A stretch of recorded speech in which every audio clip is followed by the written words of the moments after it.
Hi friends, கனகாம்பரம் செடியை பற்றி சூப்பரான ஒரு ஐடியா சொல்கிறேன். வீடியோ ஸ்கிப் பண்ணாமல் கடைசி வரைக்கும் பாருங்கள். ரொம்ப நாளாக பூ பறிச்சிட்டு காய் அப்படியே விட்டு வச்சிங்கன்னா இந்த மாதிரி காய் இருக்குங்க.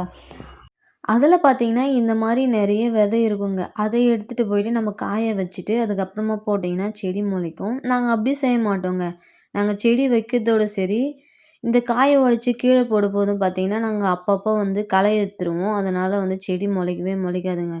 அப்படியே ரொம்ப நாள் விட்டு வச்சா செடி முளைக்க வாய்ப்பு இருக்குது. ஆனால் நாங்கள் அந்த மாதிரி விட்டு வச்சதில்ல. அப்பப்போ களை எடுத்துறனால செடி இருக்காது. நாங்கள் நாற்று மட்டும்தாங்க வாங்கி வைப்போம். இந்த மாதிரி நிறைய செடியில் நிறைய காய் இருக்கும், நிறைய விதை இருக்கும். அதை எடுத்து காய வச்சு போட்டிங்கன்னா செடி வருங்க.